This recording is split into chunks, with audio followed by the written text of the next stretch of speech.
What's the purpose, focus of ARD practice? ARD? Yeah, the question is what's the purpose of RT? How do you want to imagine this something? Purpose, it's a practice, yeah. And I can share the way that I relate to RT. And it's a practice that I was doing daily for the last few years at Hanuman Maui. And like I mentioned when I first introduced it, there are some really basic elements of human ritual that we're touching on with RT. One thing is that it is a connection to the tradition. You know, this is a ritual that happens at all of Neem Karoli Baba's temples, this Jagadish RT in particular. And that I like to imagine a candle and the flame of the candle in Kechi lit the candle in Taos, and that same flame lit the candle in Maui. So they're the same and also different. And so in that way, RT is a connection point. But also, we're touching on these really basic elements of human ritual. As we offer the incense, we're inviting the deities of the space, of the house, inviting our ancestors. We're inviting all the deities, all spirits and beings that may be in the vicinity, that hear the bells and smell the incense, to come and join. And we're offering each of these elements: fire in the lamp, water, space as the cloth, earth as the flower, air as the fan. And we are offering each of these basic primal elements to our chosen beloved, and as such consecrating them, both in their gross manifestation in the world. You can consider all of material reality to consist of these elements, and also their subtle aspects within our own being. You're offering these to the divine, to the beloved, to consecrate and sanctify. Because this isn't, we're not doing some magic thing. We as humans have this amazing capacity to sanctify. You know, we do this through this process. With our devotion, we make it sacred. It's not a photo that makes it sacred. It's the bhav.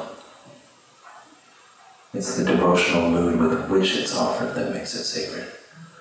In KK Shah, you know, there's all these elaborate pujas and stuff.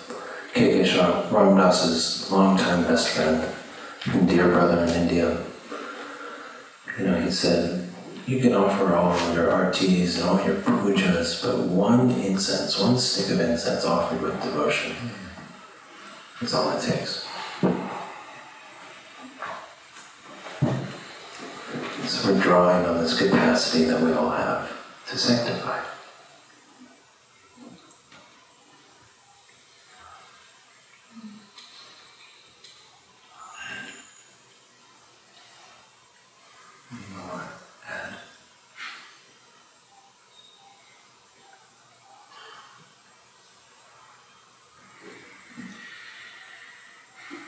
When we offer the flame, the light in Arti, where it's symbolic of the light of God being offered back to God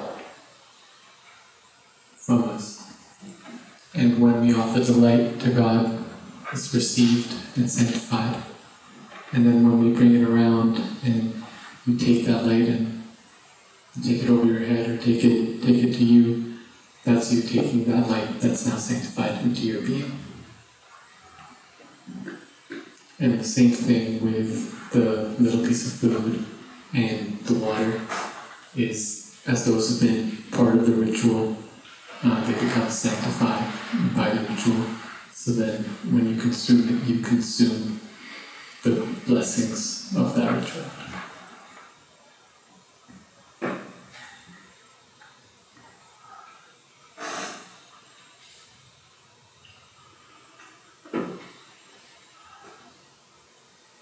Any other questions? Yes, I have a question.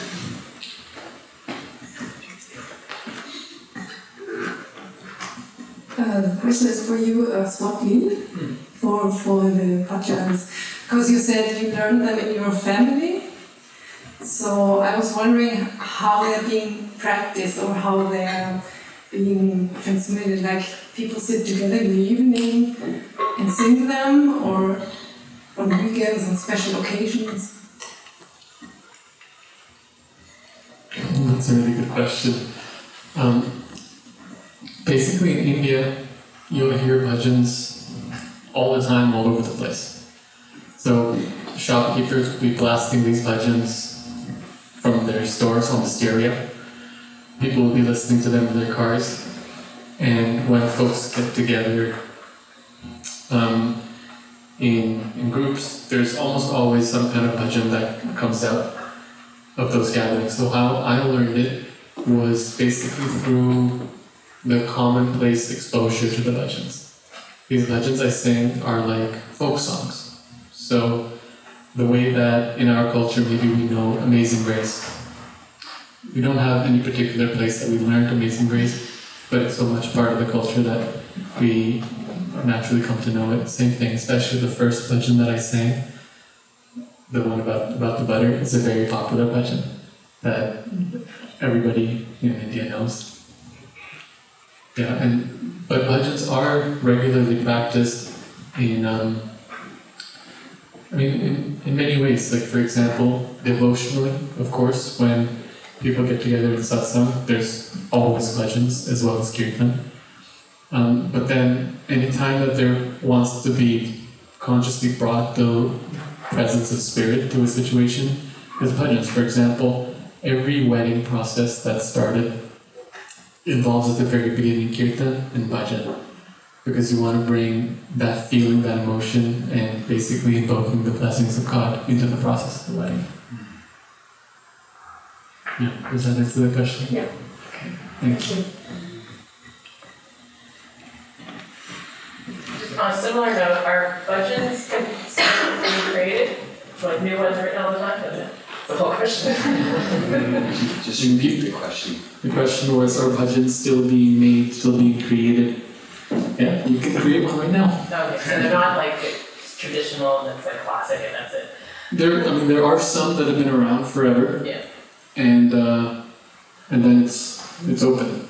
You know? And bhajans are kind of, they're akin to, I like to think of them as really similar to gospel hymns. Basically telling the same kind of story. The Hanuman Chalisa, which we've chanted a good few times, and we'll do some more, is a bhajan that's about 500 years old, written by Tulsi Das. And for me, there's something really beautiful about the folk songs that have survived the test of time, right? They weren't just popular at that time, but there's something about it that wants to keep being passed on. It's kind of like Pav talking about that candle flame, and it just keep lighting. And a lot of the kirtan melodies that we sing, like some of them I've come up with, but a lot of them are just melodies I don't know how old they are, right? They've just been passed down, and to me, there's something really rich about that. Just knowing they've been chanted by millions of people for hundreds, thousands of years, however long.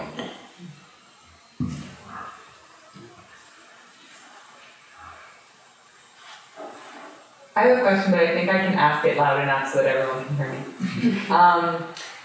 About that, I have a question about that. So the melodies, because I've sung Hanuman Chalisa a few times, but every single time it's different.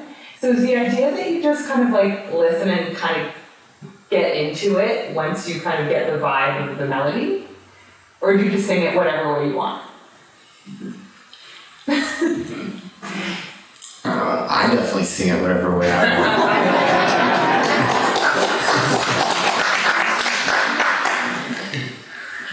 There's also melodies of the Hanuman Chalisa that, especially in our satsang, just get passed down. And for me, a lot of it is very relational. It's very rare for like a melody itself to be so beautiful that I just want to learn it. It's normally a particular moment in time, a particular person singing it, their devotion, something about that touched me so deeply that then by chanting that melody, it's like that transmission, like it brings me to that moment.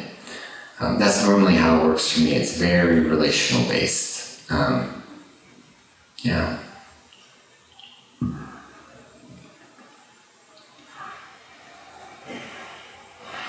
I'll say the melody is like the spoonful of sugar that helps the medicine go down. And which melody is right for you is the one that is stuck in your head, the one that you're attracted to. That's the one. And the melodies can come from anywhere. We were all at our place, the 4th Street, and we have a couple of these stuffed dolls. And we've got Hanuman, Ganesh, Krishna, and then Saraswati, Lakshmi, and Durga. They're all about this size. And you squeeze them and they sing. And Pav got a hold of Krishna, and Pav squeezed Krishna and he goes, Govinda Bo Hari Gopal Golo. And boy did it stick. Been singing it for a week. And last time was the first time we busted it out in the kirtan. It was from that little Krishna doll. That song slapped. I should have heard the doll do it too. Can we do it here?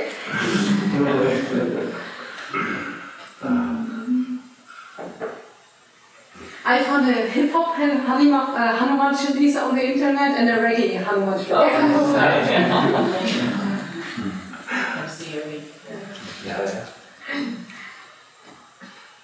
Connor, I'm curious, because when you sang the Hanuman Chalisa this morning, for whatever reason the melody was one. There's a lot of people were able to sing back.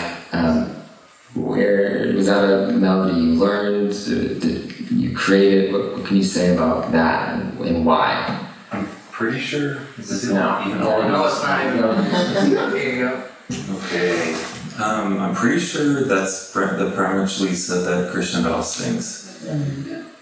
Krishna Das is like the melody, yeah, very drony, like very not too complicated to learn and catchy in a way, and it stuck. Yeah, I like that one.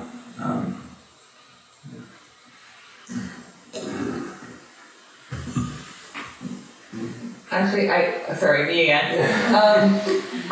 The first Hanuman Chalisa I learned was Pavan. Do you guys know a lot of, so that's actually kind of was my introduction to kirtan too in my early 20s, was he would come to Toronto and do, and I was like, I love this. But do any of you know the story of how that kind of, did they fall out of friendship or is that kind of like not something a taboo thing to ask? Das and Ram Dass? Yeah. There are all kinds of leelas throughout the satsang, and you can read about some of them. Bhagavan Das's book. I also love that Chalisa, by the way. That was the first one. Yeah. Bhagavan Das's Chalisa on the Golden Voice. Don't go to it for pronunciation, but for Pav, wow. Can't speak to that so much, but I can speak to the moment where Ram Dass and Bhagavan Das reunited. This was in 2019. So this was in the last year of Ram Dass's life, and Bhagavan Das came to Maui and ended up moving to Maui, but came to Maui. And he was hosting a kirtan at the Makawa Union Church, and Ram Dass wanted to go. So we all got together and went to the program. It was my day off, so I had some mushroom prasad and was really, perceiving the situation. And Pavan Dass is doing his kirtan, and he's bringing the gods into the room, and just seeing his full form. And at the end of the kirtan, Bhagavan Das walks off stage, and Ram Dass is here on the aisle and comes straight to him. If there was any history between them, it didn't matter.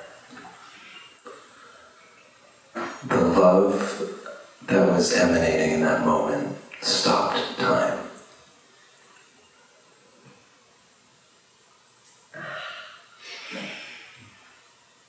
And it wasn't a personal love, I felt the Nimkaroli Baba present in that love.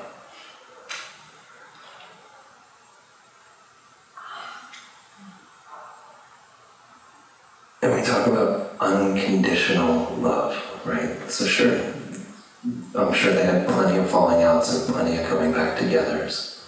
But the love that was shared between the two of them, and no words needed to be exchanged, was immense and precious.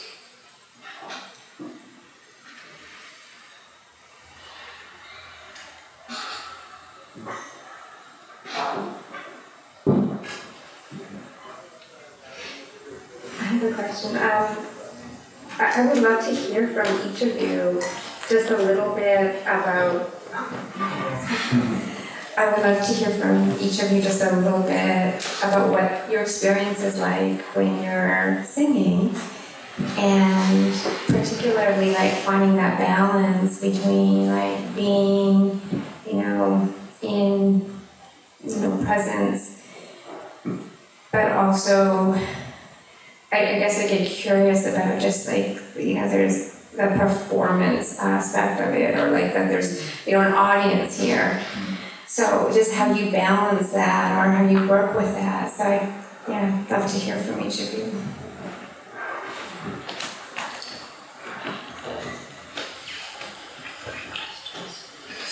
Does anyone over there have an answer on the tip of your tongue?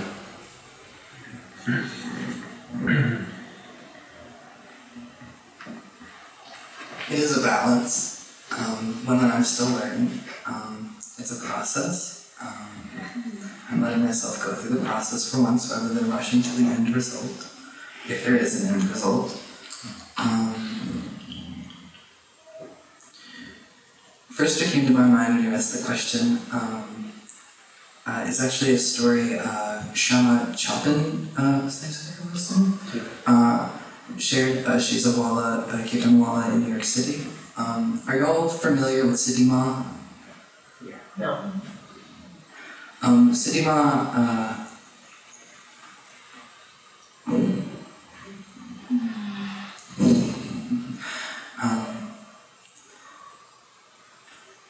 had such deep devotion for Maharaji. When he left his body, she was the one who took over in his journal, writing wrong every day. There's probably more specifics to their relationship, but I feel like that is really the essence of the two of them, and how deeply intertwined they are. Shama shared one time when she was singing for Siddhima, she had her eyes closed and she was chanting, and she opened her eyes and looked right into Siddhima's eyes, and she almost lost it entirely. The melody, the tempo, all of it. So super quickly she closes her eyes again. And afterwards, Siddhima goes up to her and she says, you have to keep some of your mind on the music. She just got so lost in Sitima's eyes and her heart and her love. And that's part of that balance, to be with the love and the love and the devotion, and still keep the beat.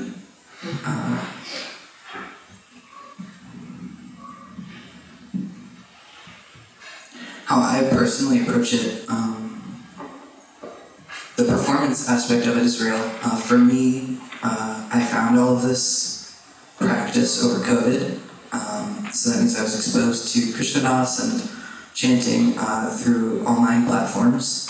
And a lot of the bhav comes through, and it's legitimate, it means of getting exposure, but for me also a big part of what had come through was the performance aspect of it, right?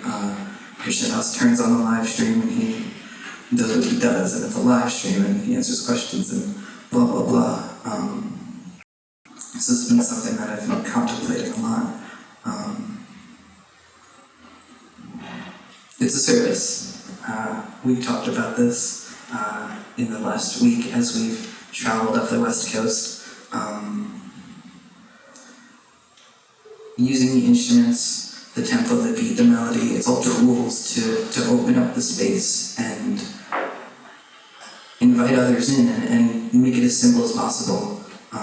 When I'm singing response, when I'm doing cartels, my whole intention is to support whoever's playing, not make it harder for them to do their job, support everybody doing response, open up the space that if somebody's new or unfamiliar, they maybe have a little bit easier of a time accessing inside of their own self or inside of your own self to join in.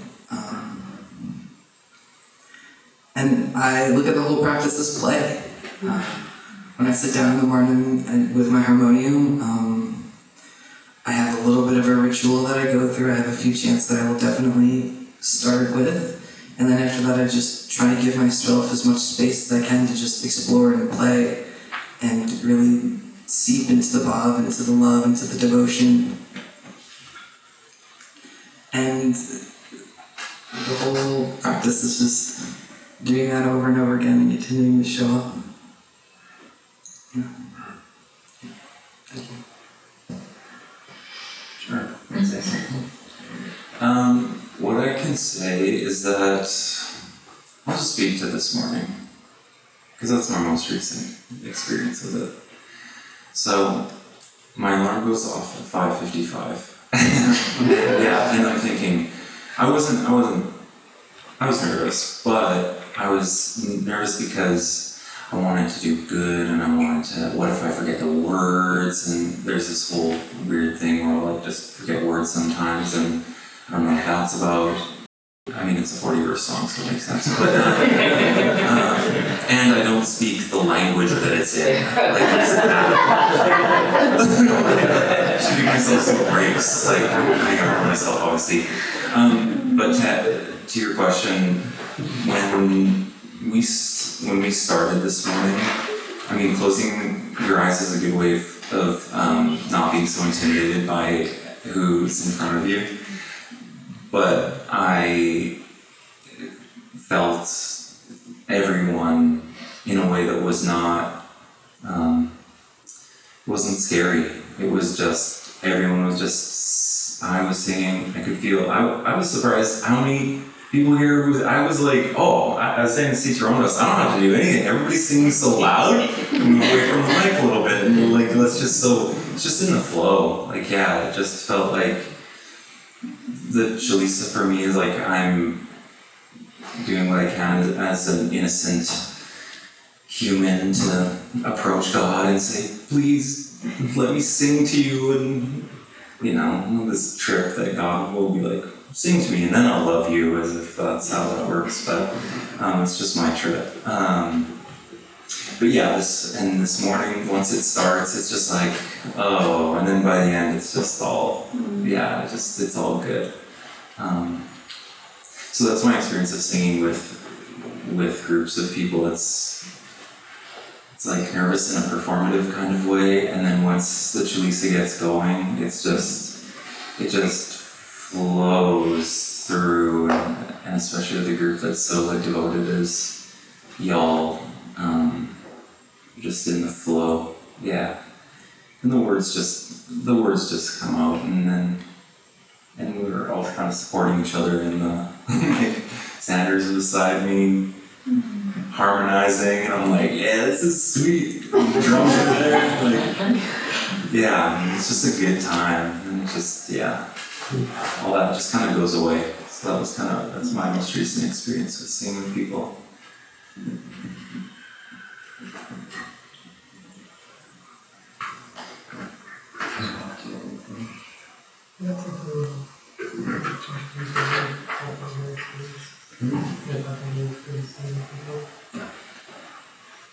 Just say a little side note about the Chalisa. When I first discovered the satsang, I couldn't believe how many non-Indian people knew the Chalisa. In a genuine way, when I first saw a Westerner singing the Hanuman Chalisa, it was on Maui, I couldn't stop crying for several hours. Because it was the first time I'd seen that kind of devotion. In India, people learn the Chalisa by default. It's like learning the national anthem. And I learned it in a very fortunate ways. My family, whenever we would go out in the car, the four of us, my parents, my brother, and myself, the first thing my parents would do is sing the Hanuman Chalisa. So when I came into the satsang and rediscovered my Hindu roots through Sitaram Dass, and Ram Dass pointed me back to Maharaji, who pointed me to Hanuman, and showed me that they've been in my life all along, and that I knew 80% of the words. I felt like I was in a really fortunate place, and a big part of me felt really privileged to be in the satsang with everyone, like Connor was saying, is singing the song that's not in your native language. And it is incredible that you've learned that song. And that you've learned that hymn and invested it with so much living spirit. And it comes from Maharaji, and Maharaji is sing the Hanuman Chalisa here to all the people to learn it, and Ram Dass brought it back, and it is a powerful practice. To this day, I'll give advice that Vastuji has realized works very well. If you're ever stuck in a pickle in India, no matter what kind of pickle you're stuck in, if it's involved with other people, police, mafia, gangs, you sing the Hanuman Chalisa, and I guarantee you things will work out. They'll join in, they won't believe that you're singing it, and you'll be in the heart space together like that.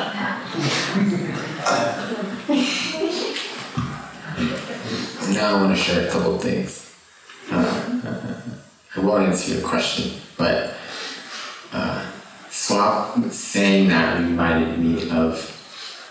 So I moved to Maui solely for the purpose of being with Ram Dass, but I wasn't like invited to be a caregiver like basically everyone else. I just wanted to be around him, so I went and kind of invited myself. And Dasima, because of who Ram Dass is, there's a lot of eccentric characters that come around, and Dasima was not too sure about me. So I moved to Maui, and When was it? Who's 14 years ago. I mentioned who Dasima was already, so I don't have to repeat myself. You're just ruining my story. Dasima is Ram Dass's main caregiver, and also the gatekeeper for keeping Ram Dass safe. And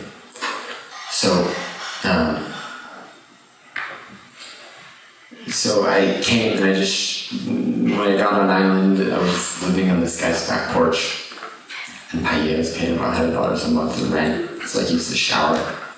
For the full purpose of just, Ram Dass said maybe I could help out with something if I was on island. So I called for weeks, and finally Dasima invites me, and I come and garden, and then she paid me money, and I didn't even know there was, like, I just literally thought I was volunteering. And I remember in that moment, I did it. This is what I'm doing for the rest of my life. I'm gonna be Ram Dass's gardener. And I would come to the house, and we would have just gatherings, and there was this chant that was sung, the Hanuman Chalisa. And I was really into my chanting practice at that point in time. I fell in love with it, but I didn't know anything about Hanuman Chalisa. But I knew that Ram Dass liked it. So after living at this person's house on the North Shore of Maui, I ended up moving onto this farm, which was only a few miles away from Ram Dass, so I could walk there in the morning and then work in the garden. I didn't have to have a car or anything. So I was living in this bamboo hut with no electricity, and I just had my harmonium and my puja table. And my sole motivation for learning the Hanuman Chalisa was that Ram Dass liked it, and so if I learned it, maybe I could sing it for him. Yeah. So anyway, Swap reminded me of that. And to answer your question, I really don't sing any different when I'm with people than I do when I'm at home. There's more things for my mind to attend to in terms of other musicians, but I tend to choose to play with musicians that make it easy to relax, kind of like what Zander was speaking of. And there's a relational aspect with kirtan. Like, I'm not just at home, like, just full blast really, like, fast, and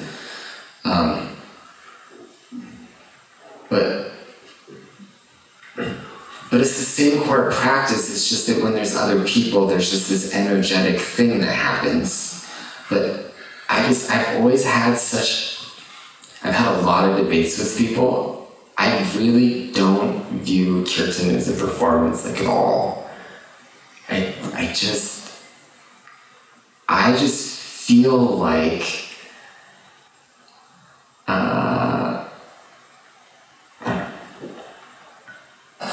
I still feel like insecurity when I sing with people, because it's such an intimate thing for me. It's like I'm like undressing. I'm undressing in front of God, but then there's just like a room of people that are there with me. And if it ever feels like I can't do that, then I don't want to. So it's just that I just want God more than I'm insecure. So yeah, there's things to attend to, and I want the music to be nice. I know if I mess up, then other people won't be able to get into it, and if they're not into it, that'll affect my own devotional expression. So there's things to attend to, but I don't view it as a performance. So for me, I don't see there being any balance. So that's the honest way I can answer your question. Yeah.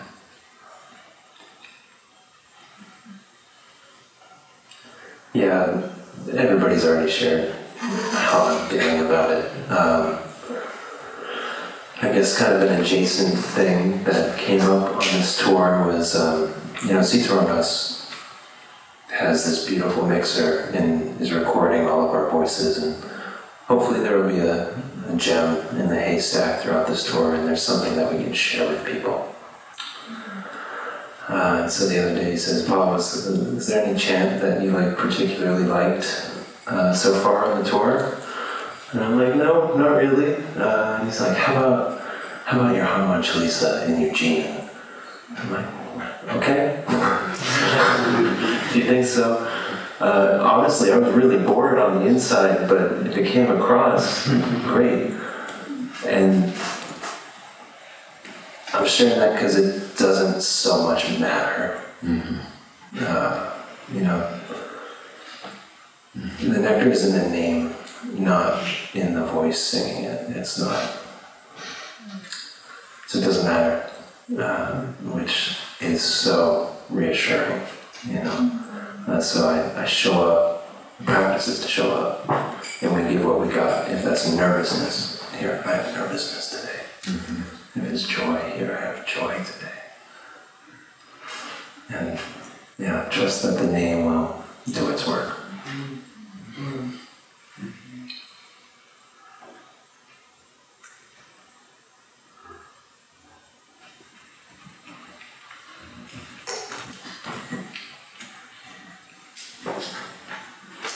Less on a performance note and more personal practice. I'm curious, is there a drishti? In Qigong, sometimes we focus the energy like lower dantian to start, or some meditation practices, we're working with different energy centers. So I'm wondering, is there in your personal practice a drishti? What's the word you're saying? Drishti, a gaze, like a gaze point. That's a great question. I don't know if there's a right answer. I know what was taught to me.